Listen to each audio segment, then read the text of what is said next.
Welcome to Novelist Spotlight. This is Mike Consol, your host. Before we begin this episode, I want to alert you that my latest book is now available in both print and ebook formats. The title is Love American Style, and it is a collection of short stories about men, women, their passions, and their dysfunctions. There's a short link in the episode notes that will take you to my Amazon profile page, where all 4 of my books are listed, 3 novels in this new short story collection. Again, the title of the new one is Love American Style, named after the TV series that ran from 1969 until 1974. Now, on with our program. In the spotlight is Chad Boudreaux. He's former Executive Vice President and Chief Legal Officer of the nation's largest military shipbuilder and former Deputy Chief of Staff for the U.S. Department of Homeland Security, where he advised the Department Secretary Michael Chertoff. We used to see Michael Chertoff on TV all the time during the George W. Bush administration. And he consulted with Michael Chertoff on almost all significant matters facing the newly established department. And Chad Boudreaux is on the program, of course, because he is currently a novelist. His career in government led him to write novels with titles such as Scavenger Hunt and Homecoming Queen. Scavenger Hunt warns us that when justice is blind, scavengers do the hunting. And Homecoming Queen, a small town political thriller, advises us that no one ever leaves Miranda twice. Miranda being Miranda, Texas. Chad Boudreaux, welcome to the program. Hey, thanks for having me. Pleasure. Pleasure to have you. And how interesting that you spent time at Homeland Security. We'll get into that in a minute, but I want to kind of go through your progression here a little bit. In 1998, you graduated from law school, passed the Texas bar exam, became a trial lawyer in Austin, Texas. And during your time in Austin, you defended doctors and companies in various jury and bench trials. To begin with, did you study law with the intent of becoming a trial lawyer, or did you figure that out along the way? I think I had to become a trial lawyer because I could not be confined to my desk, and my personality is such that I have to be kind of engaged and with people and in the theater. And so yeah, I think for law students, we kind of have to decide early on whether we're going to be contracts lawyers or litigators. It's a little bit more complicated than that. Those are really the 2 categories that you pursue, and I definitely have the trial lawyer gene. You like an audience, you like to present a case live, not just on paper. Um, and uh, and what else? I mean, is that accurate? And what else would you add to that? I think that's true. I think when we were going through COVID, we all kind of figured out how well we did confined to our homes, and I wasn't one that did very well with that. I had a good time with it for the first couple of weeks, and then after that, I realized that my personality was such, my whatever I have in terms of good things about me, they usually show up and when I'm interacting with other people, and so that's my strength. And so my strength is blunted when I'm not around people. So I think I would just add that. Now, you chose to be a trial lawyer defending doctors and companies. Now, some people see them as the bad guys. Others don't. Others see them as defending themselves against people making a lot of frivolous or fraudulent claims. Why did you decide to go on the defense here, protecting doctors and companies, versus the common man who sometimes is wronged, like for instance, a defective product or a pharmaceutical that doesn't do what it's supposed to do, or so on. Yeah, I don't really think it's an either or. We highlight the defense space because most of us when we come out, we do have to choose whether we're going to go work in the government and whether we're going to work for a plaintiff's firm or a defense firm. I got to tell you, for me, I mean, just getting a job in Austin, Texas was hard enough, and I was very happy with my employment, but it was one of those where I didn't really get to choose my clients. I will tell you though that at least in Austin, Texas, there is a great respect for doctors there, and So they were actually good clients to have because you kind of went in with the benefit of the jury. Now there are other clients I can tell you that are very hard to represent, nursing homes being one of them. There are a lot of great people who do a lot of great things in nursing homes, including my former mother, who was amazing at what she did in nursing homes. But those are really hard cases to try. They come across as very unfair to some people, and so those there's some harder than others. But I will say, just to close this out, though, the best case that I ever had was working in a law firm and doing it was pro bono work for a woman who was a deaf mute who had lost her son to a murder over Halloween, and the police had stopped trying to find the killer. And we spent about 3 months after that yearly anniversary working with the police to get them re-energized. And eventually we did find the killer, and she had her day in court. Wow, that's a great story. And again, I would just emphasize good guys, bad guys on both sides. I'm not by no means taking either side, but that's a terrific story that you just told, bringing somebody to justice for murder. You were then hired by the U.S. Department of Homeland Security the night before 9/11, so right into the fire. To begin with, how did you get hired by Homeland Security? Were you pursuing a job there? Did you get a call from somebody saying we could use you here? Yeah, I just want to be clear for the people, the Washingtonians who will know that my job at DOJ was different than my job at Homeland Security. I started off at DOJ, which you referenced, hired the night before the September 11 attacks. And as it relates to that job, I was in Austin. I knew some people that were working there in Austin that flighted up to DC. And I told them when I was interviewing, back in 2001, before 9/11, that they didn't have any 3-year lawyers that had as much trial experience as I did. They had a lot of people who'd worked on the Supreme Court, had a lot of people with some, big degrees from some great law schools, but they didn't really have anybody with my experience because I'd gotten so much experience in court at an early age with the law firm in Austin. So that was my pitch, and it turned out it took me 9 months, but it turned out to work.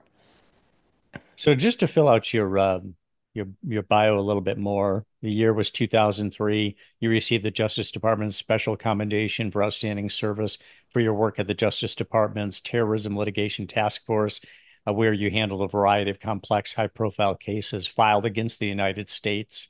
And jumping ahead to 2005, you were appointed Deputy Chief of Staff of the U.S. Department of Homeland Security, where you worked directly with Secretary Michael Chertoff. I mentioned that earlier. Yep. 2006 comes along, and you join the international law firm of Baker Botts LLP in Washington, D.C., where you established the Global Security and Corporate Risk Counseling Practice Group. You advise numerous Fortune 500 companies in all aspects of national and homeland security issues, compliance, matters involving federal law enforcement and litigation. So along the way here, Chad, did you know you wanted to be a writer? Or like, I've known a lot of lawyers over the years, being a journalist my entire professional life. I've known a lot of lawyers who wanted to be writers. They wanted to, have loved to be reporters. They didn't want to take the pay cut, frankly, but they liked writing a lot. Did you always have the bug for writing? I always had the bug for writing, but I didn't think that I had the passion for becoming a professional writer. I think that passion found me. It found me while I was at the Department of Justice right after 9/11, and I was immersed in an environment that was, so chaotic and so harrowing at the time that this time period, I remember being in time and place where whether you whatever wherever you found yourself on the political spectrum, you really did think we were going to get hit that day or the following day. It was that acute. And I think just being a part of that atmosphere drove me to write a story, Scavenger Hunt. And once I started writing Scavenger Hunt, I got a lot of support from sharing chapters with people smarter than me and who'd been in the industry, whether it was law enforcement or the intelligence community. And then they became kind of my surrogate champions as I continued to write. And I'd put the book down and they'd say, "You're not allowed to put that book down. You need to keep writing it." And they were a great inspiration to me. And then that is kind of, at that point, I think my passion found me, and I knew that I was going to be able to I knew that I was going to need to do this, for a long time. Now, yeah, the incident you're referring to just before 9/11, when all the everything was flashing red, is that right? They Yeah, knew a terror attack was coming. They just didn't know what it was going to be, but it's like something's coming down. well, so for me, I mean, it was actually right after 9/11. So we had the 9/11 attacks.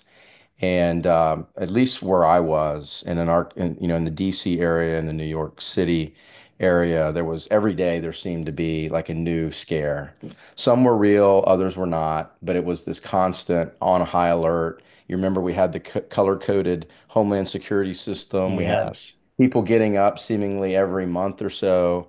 I think with good intentions, just, we did not have the intelligence community fabric that we even have now with human intelligence. We had some great people down, great human intelligence, signals intelligence, nothing like we have now. And we didn't know what we didn't know. And so it was one of those constantly on alert. I remember being at DOJ like a few months and we had anthrax. There was a scare that we had anthrax in our air conditioning system, and just something like that. You thought it was, I mean, it was not anthrax, right? But it was suspected to be anthrax. Is that right? It was, and we It showed was up. suspected. It was suspected. They did Yeah. have anthrax at the Senate building. I think it was Dirksen down the road, and I think after that, everybody thought, anytime they saw any kind of white talcum powder, it was anthrax. And there were people mailing white powder just to Yeah, scare people, right? yeah, they were. Do you remember, Chad, that old woman who died of anthrax poisoning and the FBI turned every stone it could turn, searched everything, and they couldn't figure out how she came in contact with it. Did they ever figure that? Do you know the woman I'm talking about? Did they ever figure that out? I seem to recall the incident you're referring to, but I'm not certain how it was resolved. I'd never heard it was, so I'm kind of assuming. I mean, sometimes these things get resolved, but they're kind of far back in a news section or don't really get reported very thoroughly.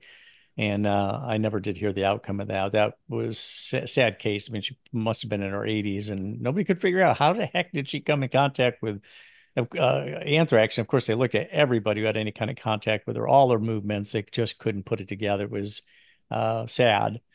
Now, I also want to just mention you worked for America's largest military shipbuilder and provider of professional services. Well, the shipbuilder is Huntington Ingalls Industry. Is that right? It is, and I still do work for them. You do. Okay. Are you a full-time employee of the I am. organization? I am. We don't have much shipbuilding in the United States anymore, from what I read is that we don't really crank out. For instance, if we're going to build an aircraft carrier, huge. I mean, you probably know the tonnage and all that, but the massive amounts of steel and other types of metal. Um, my understanding is we can't actually produce these things nearly as fast as we used to or should be able to when we're trying to boost the Navy, the ship count in the Navy, and so on. Well, China is really cranking along. What's the status of shipbuilding in America other than Huntington Ingalls Industries obviously is up and running, but what about beyond that? Yeah, so we do have several shipyards in the country. Huntington Ingalls and General Dynamics are two of the biggest. And we basically create a different portfolio of ships, aircraft carriers. Over 100,000 tons. We say 100,000 tons of diplomacy. And those are nuclear powered. We also have nuclear powered submarines and destroyers. And so when you think about it, Navy warships is the main one. Coast Guard also has a portfolio of ships. But to answer your question, we're the number one, I think, um, employer in Mississippi. We have a shipyard there. We're, one of the top employers in Virginia. And the workers that we have are amazing. You can't just go to school and become a shipbuilder. We do have apprentice schools, but it's a tough job. The answer is we're building ships. We're not building ships, I think, any slower, other than they're just more complex. And so but to answer your question, we do need more ships. We need a great many more ships if we're going to combat, aggression overseas. And we're pretty bold, following the Navy here to say, one of those aggressors is China, and so we're going to have to keep up with that. Our slogan, our motto, if you will, for our company is it talks about a great many things, but one of the biggest things that we talk about is promoting peace. And a lot of people think about building warships as being bellicose. A lot of us think about it in terms of promoting peace because the more that we have, the more of a deterrent it is to overseas aggression, those that would want to do us and democracy harm. So it's a great Right. job and it's a hard job. I really appreciate my colleagues, particularly those that put on hard hats and steel-toed boots and go out there in the toughest weather conditions during COVID, by the way, when everybody else is at home, and to continue to do the hardest job there is out there to protect our democracy. And you're chief legal officer there. Yes, I am. And it's a Fortune 500 publicly traded company. If anybody's looking to diversify their portfolio with some hard metal there. Um, and now China's got a higher ship count than we do. So, that's one of the things that legislators point out that we need to probably play a little bit of catch up. But at the same time, they talk about in this day and age, just as the tank is becoming anachronistic, there are a lot of people are saying, these big ships, these big systems floating on the water are really vulnerable to seawater drones, like what the Ukrainians are using to wipe out the Russian military and so on.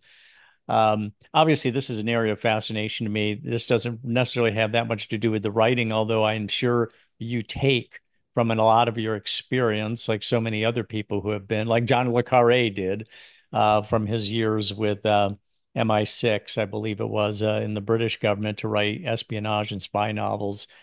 So when somebody approaches you, Chad, and says, what do you do for a living? Well, okay, you work as a chief legal counsel, but I'm also a novelist. How do you describe what you do in terms of being a novelist? What's your kind of elevator pitch there? Well, I really don't have to have an elevator pitch for that because, I think I have a really cool job. My dream job I had when I was 28, we've already gone over that. But when I talk to people, they mostly want to talk about my novels and even people that I work with. And so that's usually where the conversation begins. And so a lot of people have either seen, my novel, on social media or in the bookstore, or they've read it, and so we talk a lot about the content and character of those books. I'm very very open about, and I know we'll probably get into some of this, but open about my process for writing because both of my jobs, whether it's writing a novel or having a full-time job at a great company that's very demanding, it requires great time discipline. And so it's something I really have to focus on if I want to juggle those things. Let's talk about that right now. What Yeah. is the talk about your work regimen in terms of getting writing done? Yeah, so I would just say that whenever my demands at work are filling my schedule, then there is no writing. So the work at Huntington Ingalls takes precedent over everything, and sometimes we're busier than other times. We're always busy. But beyond that, I try to carve out early mornings for my writing. I try to write every morning or at least 6 days a week. And I'll usually get up anywhere from 4 to 4:30. And when my brain is fresh, and get a cup of coffee, and I will just pop open my laptop. And normally I'll have, something on my mind that I want to write about, and I'll go to work with that. Other times I do a lot of thinking about during my exercise period, which may be that time or a little bit later. And I'll get on the treadmill, and then a lot of ideas will start flowing. And then my goal is just to get something down on paper. Sometimes maybe it's 5 words, sometimes it may be, 5,000 words. So yes, okay, yeah, you have your really productive days, and then you have your days where it sounds like it's in the incubator, ready to hatch. What about the when you do get up in the morning? you sit down to write, you mentioned I'll have something on my mind. Do you outline your novels? Are you an inveterate outliner, or do you do the organic type method? I guess they call them pantsers, where you're flying by the seat of your pants and see where you end up. Yes to both. I start I think my regimen is I will start with a title. Actually, I'll get a title and kind of a concept in mind, and then I'll start building out some characters that I think I want to be a part of a story. I'll start to get a semblance of a story. Then I'll start outlining. And I love the idea of, I live in a world of rules. And being a lawyer, you're constantly dealing with rules. And so I love being a part of the novelist world where there really are no rules. But without some type of scaffolding, I get lost. And so my scaffolding is a 50 chapter outline. And I'll normally spend a lot of time putting that together. It's, some chapters are more robust than others. Some are blank for a while because I just don't know how I'm going to fill in the story. But I attempt at that scaffolding. And then I will start normally with a prologue and then roll into chapter one, and I will start going, and I'll go as far as I can. At some point during that process, my characters, they really do kind of take over a little bit, and my story will usually take a turn because it either my characters won't support it or they've gone in a different direction. And that's really where the fun begins. But I go in with good intentions for a full outline that is more scaffolding than a fulsome outline.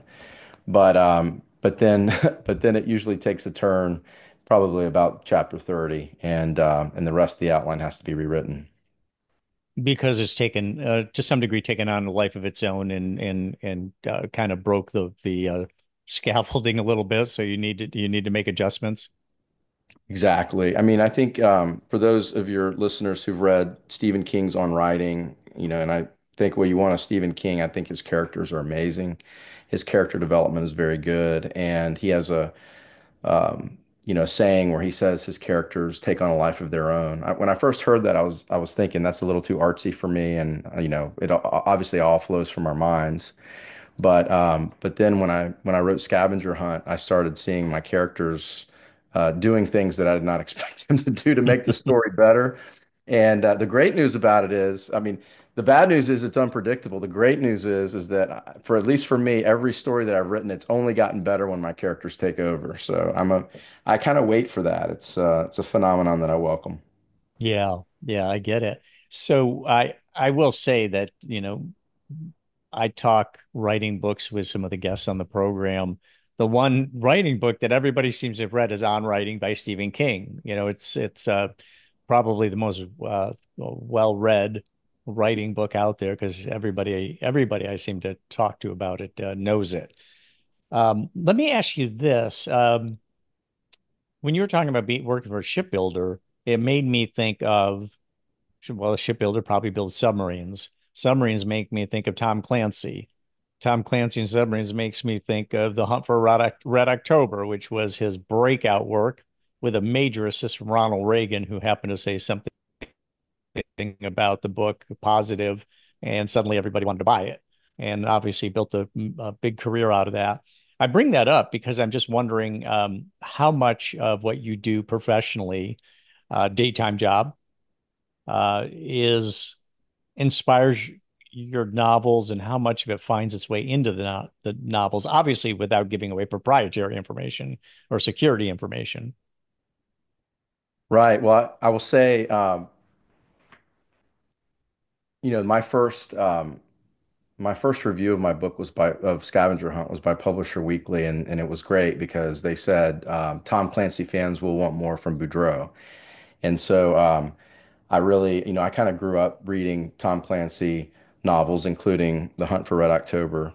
And I will say that most of the inspiration for my stories, and I think, whether we're talking about Scavenger Hunt or Homecoming Queen or the books to come, they mostly come from my past life in government. And because of the things that I dealt with there were so rich and still alive now in terms of importance, maybe even more so now in terms of importance.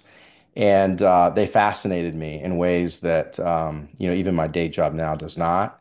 That doesn't mean that one day I won't write a submarine book, obviously with no proprietary information, but I already have like 10 stories in my head, and none of them involve shipbuilding. So I do think that what we do as shipbuilders is fascinating, but I still have, a richness of content that just comes from working at DOJ and DHS and keeping up with my friends in those communities. So that's about as best as I can give you on that answer. Let's talk about characters. Do you ever find yourself in a situation where you're writing a book and it's like, Michael Chertoff, he's really the kind of personality that fits for this character. Now, it's not Michael Chertoff, but there was aspects to his character that I am pilfering to go ahead and create this character who might be a composite, but largely based on, and I'm using Michael Chertoff because I know that you work closely with him, but you work closely with a lot of people. Do you ever find your characters out there in the real world, whether it's an individual who you're kind of emulating on the page or even composites? Yes, and I think for the most part, my characters are an amalgamation of different persons that I've run into. I think people who say that they don't borrow from real life persons in their world are just confused or maybe not being truthful. I think that just it is what it is. Actually, it's interesting. My third book that I've just had edited, is called Mob Justice, and it's a book about the mafia. And Michael Chertoff, before he became Homeland Security Secretary, helped bring down the five families in the New York Mafia. And so, no, I never worked with him in that capacity. I've heard a lot of his stories. And then two other mentors of mine were also very instrumental in that. A guy named Jack Miller, a fascinating lawyer who was RFK's Assistant Attorney General for the Criminal Division. He was actually a Republican that RFK had hired to help him take down the mob because he didn't want the stink of the mob getting and affecting his brother down the street at Pennsylvania Avenue. So he and RFK and Jack Miller ended up becoming really good friends. And Jack Miller represented the Kennedy family for a long time. But I worked with Jack at Baker Botts. He was my office mate next door, and his and he died, while I was working with him, not at the firm, but he was one of the last people. Well, I was right next door to him, like in his final years, and I took a lot of stories from him. And then David Margolis, who was the cleaner at the Justice Department, was my mentor when I was there, and he was a part of the original organized crime strike force, which was one of the mafia crime busters coming out of DOJ. I say all that because some of those characters actually make it into my actual book as references because they are larger than life in some instances. And I don't like to use real people in my book, but particularly if I'm writing about something positive, I have license to do that. And so I do mention them in my latest book. Interesting. So your genre is political thrillers. Is that what you would identify as your genre? Yeah, I would say probably spy thrillers, political thrillers, and crime thrillers. I think when you take my body of work, when I think about the stories that I have in my head, it's probably going to be more crime and spy thrillers. But there's definitely I don't bring politics per se into my books in terms of, hey, this is the Democratic platform, this is the Republican platform, or taking sides as it relates to that. But I definitely bring the dynamics of politics into my stories because it does drive behavior in ways that a lot of people don't fully understand. And I like to take people behind the scenes when we're talking about areas that should be apolitical, law enforcement, intelligence community, homeland security, and kind of give them a flavor about how the world works, whether it be in Washington or Moscow or wherever. There's politics that drive behavior everywhere. So when I say political thriller, That's really what I'm talking about. Let's walk through your books. Your first one was I'm confused on which one was Scavenger Hunt Scavenger first Hunt. or Yep. Scavenger Hunt. okay. So talk about that one. First of all, what spurred it? And then can you talk a little bit of give us kind of a sketch of it without any spoilers? Yeah, so Scavenger Hunt is about a protagonist named Blake Hudson who comes to the Department of Justice at an early age, somewhat like I did. I'm not Blake Hudson, but that's, the role that he takes is somewhat like my role. And you're talking about a young lawyer who is put into a situation where he has great responsibility in a major institution that affects, everybody's lives. And he finds himself a part of a group of people that is a combination of skill sets from CIA to the Defense Department, other agencies, and their mission is to prevent terrorist attacks from occurring on American soil. And before long, Blake becomes embroiled in a controversy where they are taking illegal action as a part of this group, and he's caught in between a rock and a hard place and has to make hard decisions.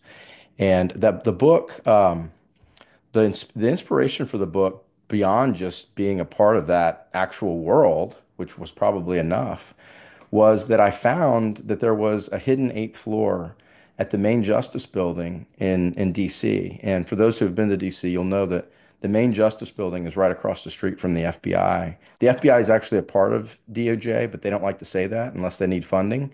But for the most part, those buildings are right across the street from one another, 9 blocks from the Capitol on Pennsylvania Avenue, somewhat between the Capitol and the White House. And and in that building is amazing. It's got amazing artwork. It's a neoclassical building built in 1937, but most people have never seen it. So it was really my being awestruck about the building itself, including this hidden eighth floor that not even people at the Justice Department knew existed. And I asked that really got me inspired, and I ended up asking a custodian who was taking out our trash every day, if he had the ability to get up to this eighth floor. And he told me it was basically an attic. But when I got up there, I found it used to be the FBI ballistics lab before they built the FBI Hoover building across the street. And there's literally chains hanging down, and it's kind of this fascinating scene of history that nobody knows about. And so I built that hidden eighth floor into the book as really the cornerstone of the intrigue. And just having that as my place where the team met, this clandestine team that, is trying to prevent these terrorist attacks from coming. And after that, I knew I had a story after that. And to this day, people ask me about that eighth floor, and it's fascinating to them. Well, what is how in what sense was it hidden? Was it a seven-story build, actually an eight-story building, but basically everybody operated on seven floors and nobody went up to the eighth floor? Like the That's elevator correct. wouldn't go up there, and there So was not a stairwell. The stairwell was shut up there. that's exactly right. There is when you go into the main Justice Building, again, a majestic building, marble floors. It's beautiful. You go into the any elevator bank, and it only goes up to the seventh floor. And then there is one staircase that is really hidden. It's in right around the media operations room, and it's a very non-discreet door. And you open that door, and it takes you into the spiraling case, and the spiraling case takes you to the eighth floor. You have to have keys to get up there. And then when you walk up there, it is a full-sized floor. It's the ceilings are the same size, but they're largely using it for an attic now and storage space. Wow. Used to Now you Used you to be the mentioned FBI, used to be the FBI ballistics lab before they built. So there was actually people working up there and doing cool stuff back in the day. yeah. So, but you were saying there were chains hanging. What those chains have to do with ballistics? Were Well, they just suspending the firearm? no, if you just think about it, I say that it's largely like air conditioning units. It looks like an industrial attic, if that makes any sense. And so there are people that are working on stuff, and It's hanging light bulbs, naked light bulbs hanging down, and just somebody had roped a couple of chains over the hangers there. It's just it's an unkept place that is very industrial, but it does have a semblance of a normal workspace that was back in yesteryear. So in Scavenger Hunt, the hidden floor is accessed. What is on that floor and how is it accessed?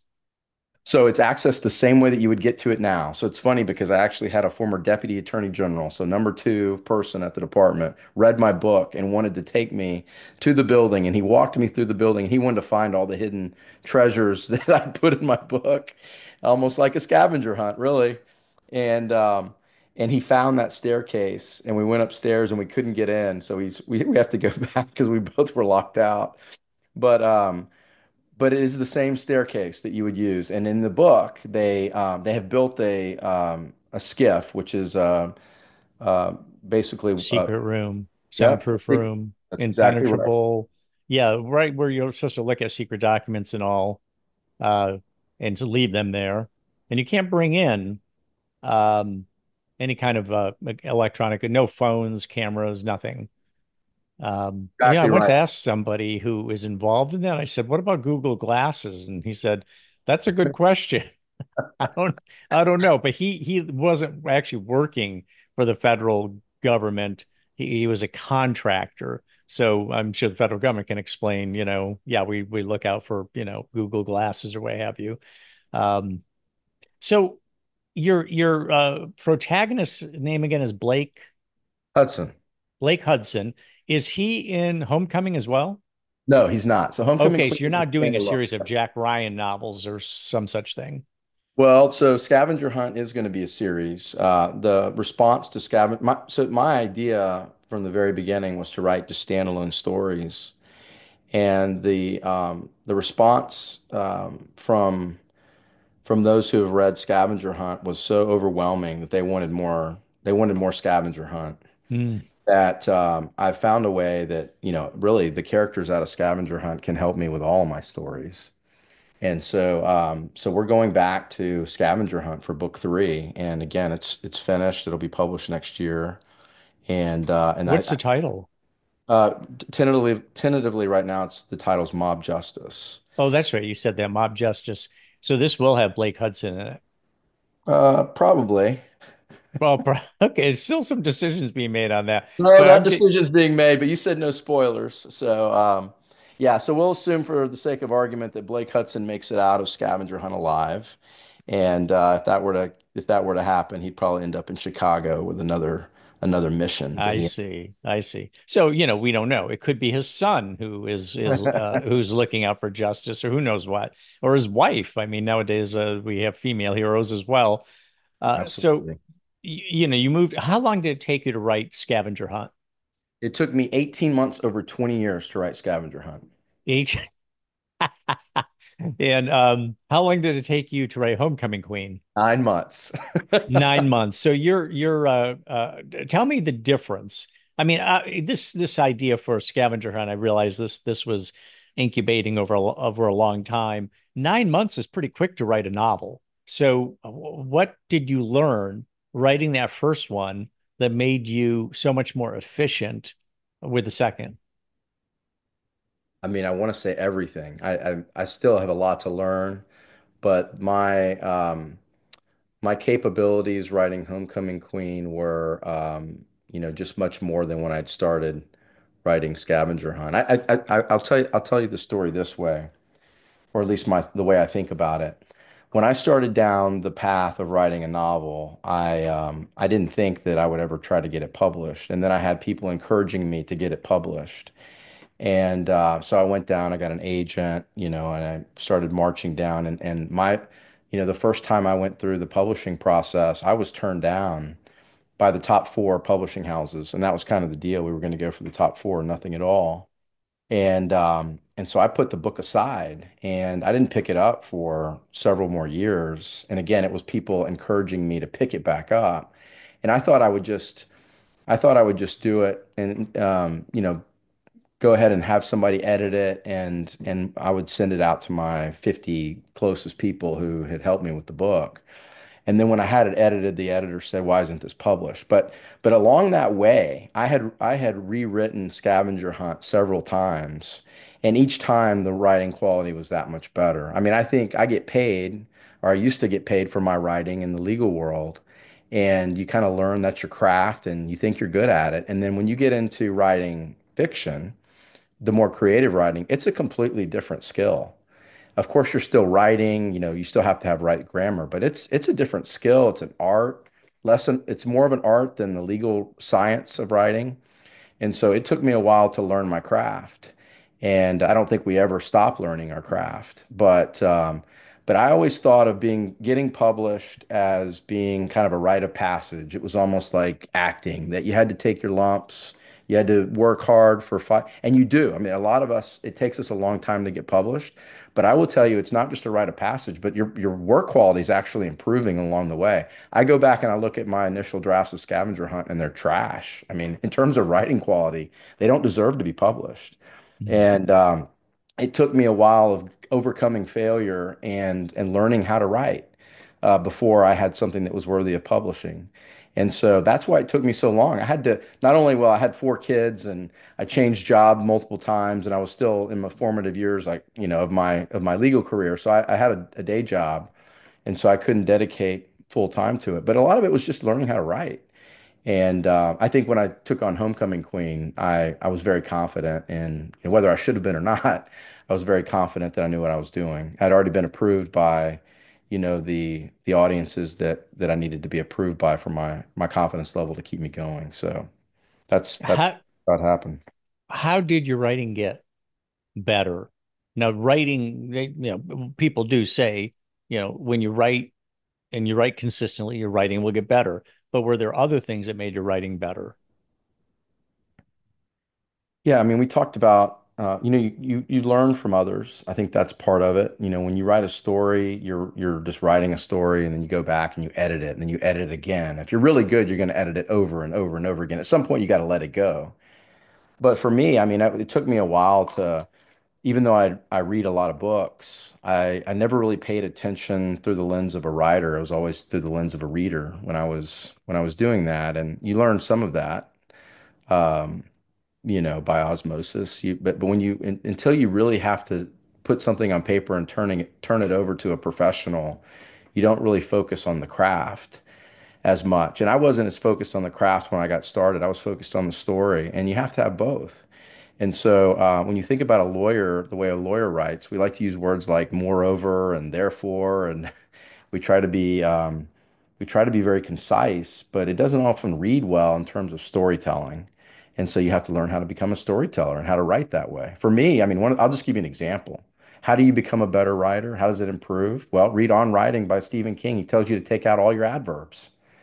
When I finished Scavenger Hunt, I went back, I think it was like 105,000 words, and I took out most of the adverbs and I got under 100,000 words. I had adverbs everywhere, and they and Mhm. they made the story, messy. Yeah, I mean, I think one of the arguments is if you're using adverbs, it's because you don't have a strong or accurate enough verb. So you're trying to augment it. But That's it's right. it's it's just a typical thing that a new writer does. They tend to overwrite. Um, so tell us about Homecoming Queen. What's the sketch on that one? Again, avoiding the spoilers. Yeah, so Homecoming Queen, when we talk about female protagonists, we have a very strong one in Homecoming Queen. Annika Raven is her name. She's a young woman who was homecoming queen of her high school in South Texas, who left town for whatever reason and came back a few years later to rescue her little sister from a neglectful situation within the family. And she's having a really hard time getting out of town. There's a category, once in a lifetime Category 5 hurricane that's barreling in the Gulf Coast towards Miranda, Texas, and then a very corrupt political mayor there, along with some other apparatchiks that are refusing to let her leave. And so the struggle continues, and she has to get out of town before it's too late. Now, what is the tagline here? I read it earlier. No one ever leaves Miranda twice. So this she comes back to Miranda correct, and can't Right. basically can't find her way out. Exactly right for a variety of reasons, and you have in Homecoming Queen, you kind of have a town that kind of takes on a life of its own. It's filled with people who are losing young talent, a lot like my hometown of Corpus Christi back in the day, and becomes jealous of sorts of people who, particularly when the talent leaves. And so there are people that are intent on keeping her in town once she returns back and not looking after her interests for sure. So Texas is a setting for Homecoming Queen. Scavenger Hunt is it set in DC or is it set in Texas? In DC. In DC, okay. Now you're from Texas originally, Chad? I am. I'm from Corpus Christi, Texas. Corpus Christi. Are you an American first or a Texan first? I'm an American first and a Texan very close second. You know why I asked that question.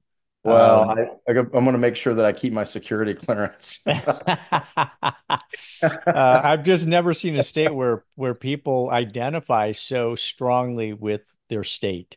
And Well, um, and and I've asked a few different Texans that question. That's one I remember one woman in the financial services industry said, "Whoa, what a question." And it took her a little while to answer. And she said, "Well, I'm very much a Texan. I love Texas, but I'm also an American." And uh, and then we had the whole thing where for a while they're saying, "Well, Texas has the right to secede from the Union. It's written into our, the annexation agreement or whatever it's called." So it's interesting how Texas is really a state set apart in a lot of ways in terms of that mentality. I've spent time in Texas. I've had Iron City beer and went to college for one semester there before transferring to Arizona State University and so on. Booming state, obviously. And you're living in Austin these days, or wait, are you in Austin? I'm in Virginia these days. You're in Yeah. Virginia. Okay. Gotcha. So, all right, so there's Homecoming Queen. You wrote that one in 9 months. Your third one is basically done and going through final, some probably some final massaging and Yep. marketing considerations. How long did that one take you to write? 9 months. 9 months. Okay, so do you feel pretty much like that um, can be the cycle that you'll be able to kick out a book a year? I hope so. Again, it's kind of depends on what's going on at work, but if things are just really busy at work, I think 9 months is the cadence there. I will tell you with Homecoming, when you mentioned Texas, the intrigue around that book is particularly those that are not, well, people from Texas will love the book, I hope. Um, Corpus Christi is a special place. Miranda is kind of my made up name for a South Texas town that has looks a lot like Corpus Christi. But Texas, the intrigue there of why that culture is what it is largely baked into my book. And so those that are not from Texas will get a good sense of why we share some of those views. And and I think that it's pretty open and obvious once you see the characters and how they respond to things. One of the phenomena that we have there is people in South Texas don't like to leave for hurricanes. And we measure time by hurricanes on the Gulf Coast there. I know people in Mississippi coast and Alabama do some of that as well. But my grandfather who raised me, you know, he would have a hurricane tracking chart and he would measure time. He would say that I was born, a year after Hurricane Celia. That's the way he thought about it. Wow. So Wow. it's embedded in the culture there, and Why part won't of they leave though? well, so it used to be that we would leave all the time. There was a hurricane called Hurricane Celia that devastated the Gulf Coast there, and and then there were a series of hurricane threats, that would come, and everybody would leave. And if you said you went to school in Texas, so you know that the main artery moving, south to north or north to south too, is I-35. And you would go from Corpus Christi to San Antonio on I-37, then you get on I-35 and you'd go from Austin to Waco to Temple to Waco and then to Dallas, and you would just sit in traffic, and then it would always be kind of like a ho hum. There was this Hurricane Allen wasn't that big of a deal. Hurricane name your name wasn't that big of a deal. Then all of a sudden it's like, we don't leave anymore. We got our generators. We're going to stay. And, eventually after Hurricane Katrina and you had Rita, Wilma, those other hurricanes that came in was, people started to rethink that. But yeah, there's a stubbornness to it. And it's a big, big part of the book.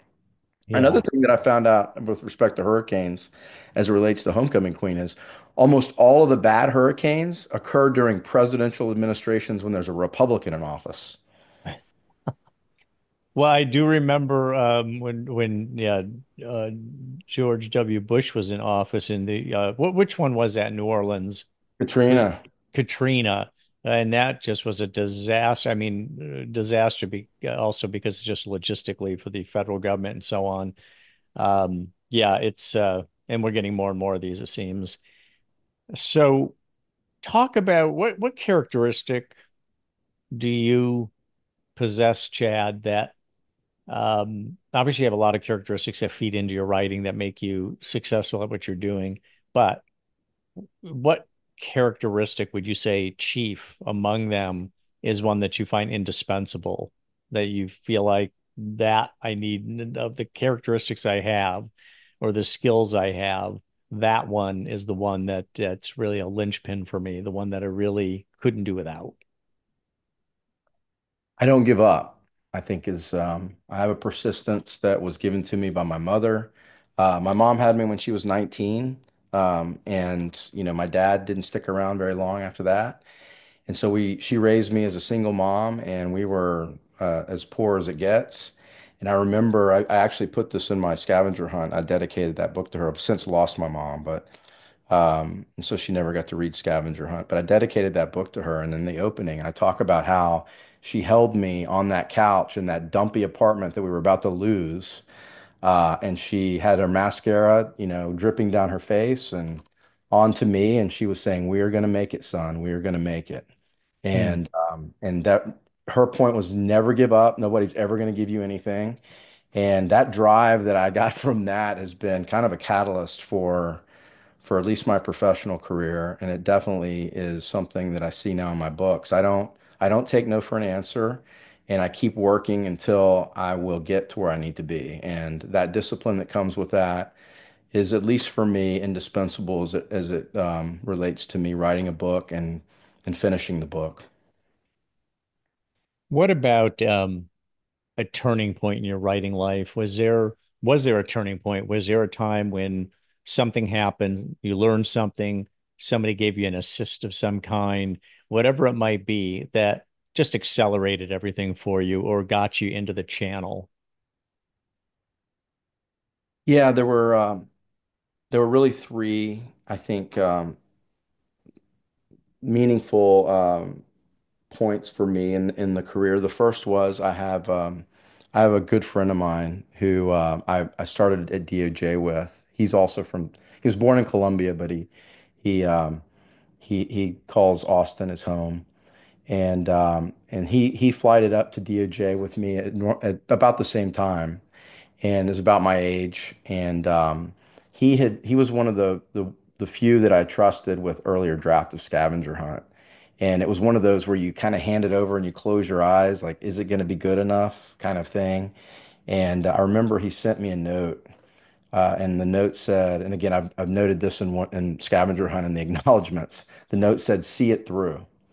And then every time I saw him, like, he would say, "See it through." And so that was a great encouragement to me from somebody that I thought a lot about. And then I got an agent at some point, and good agents don't take you on unless they think your book is worthy of being published. So that was kind of a confidence builder for me.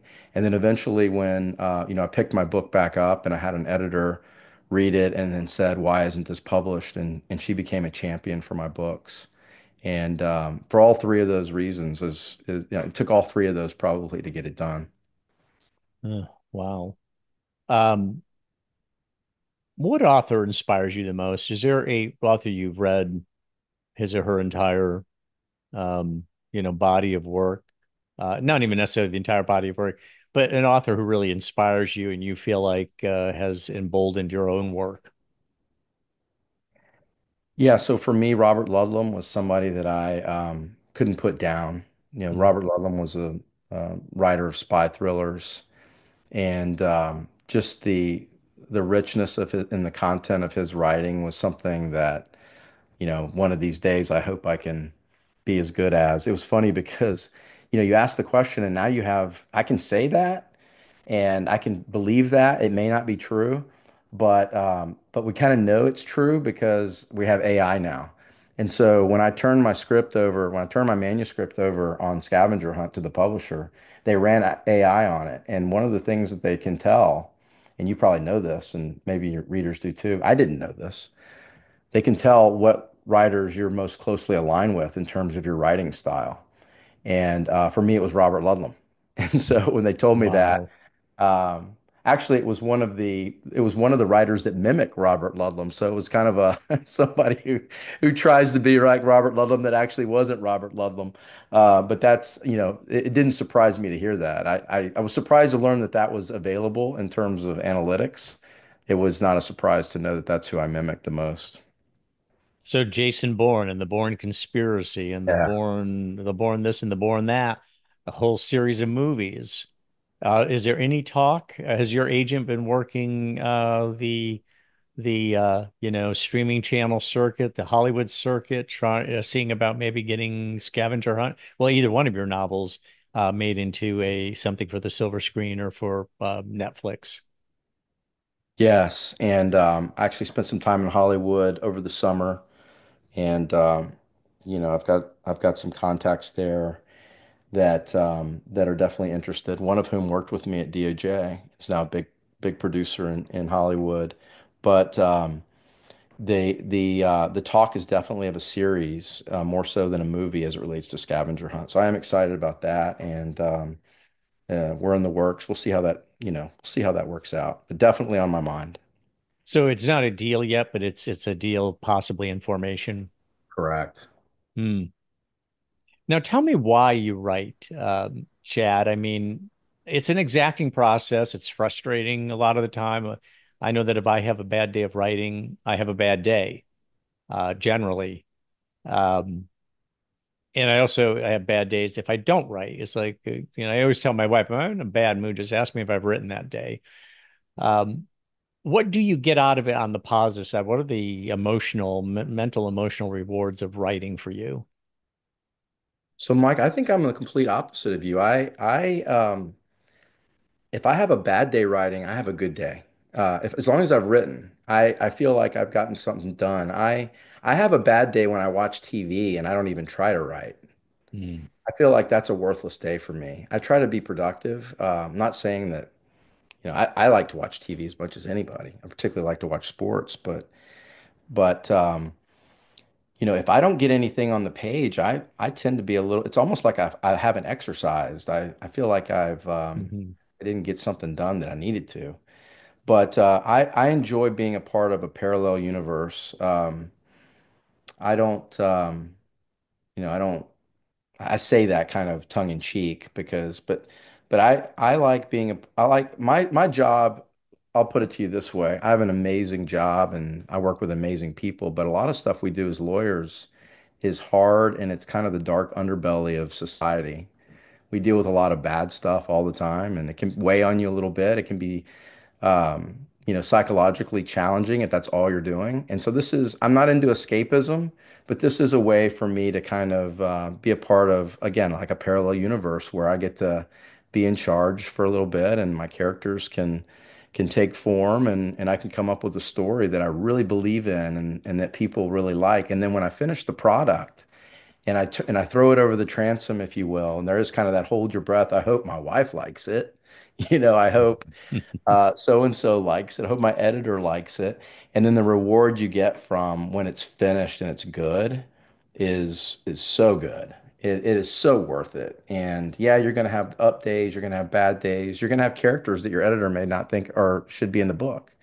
There'll be all those things that take your heart and kind of throw it on the ground and stomp on it. But in the end, it's worth it.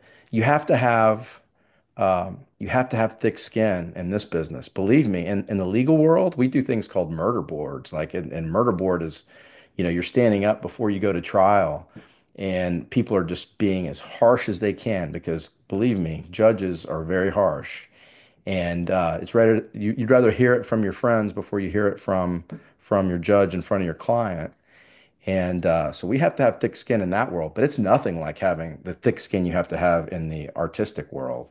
Because not only do you have to get past the experts in whatever industry you're working in, for me, it's largely law enforcement, intel, homeland security, but then the publishing world and the marketing world, some of those people, well-spirited, well-meaning, they can be ruthless, and they Mm. get to the point very quickly, and that can hurt. Yeah, yeah.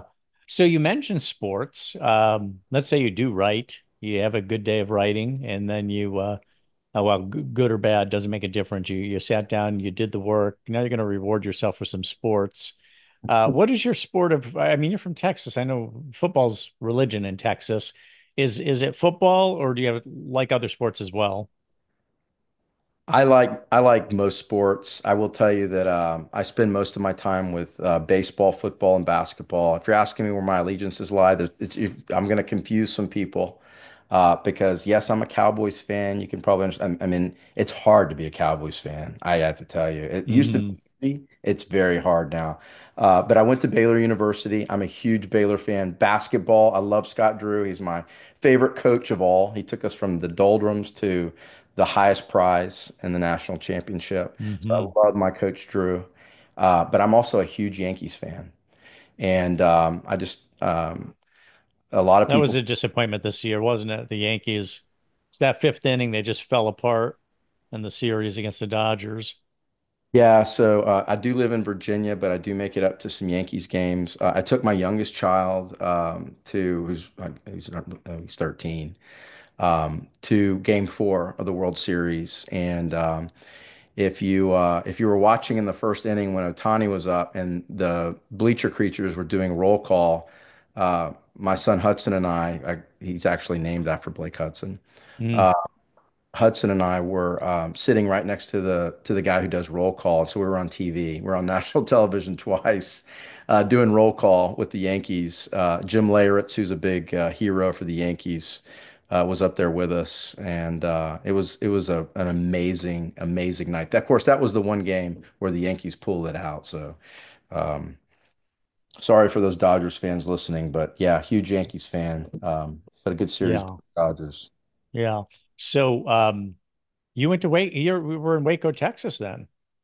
Oh yeah. Going to Baylor. I love that championship. When they won the March Madness, I love that team. The guards on that team and just the whole team. It was great. I actually went to Waco. My wife's a huge fan of Chip and Joanna Gaines, and we did the tour and we went through the campus and all that. Were you were not were you in Waco when Branch the Branch Davidians? Davidian compound. I know that it wasn't in Waco proper. It was in Elm. Is that right? Elm, Texas was where it So was. yeah, so it's almost like um, if you're whatever city you're in, the suburb right outside of the city is where the compound was. Yes, I was there. 19, I think it was 1995, and I was in my senior year of college there, and was dating my now wife. We met at Baylor, and I was water skiing. I was water skiing in a lake with some friends when the helicopters started flying over the first time. And if you can imagine, Texas has a lot of ranches, and so there's kind of a ranch community that abuts, Waco, where people may have, let's just say, like 100 acres of ranch land. They may have a house on it, they may not. And I had some fraternity brothers that actually had a ranch that was not adjacent to the Branch Davidian complex, but one removed. And so we were always trying. Of course, we were crazy back then. We were always trying to break in and figure out.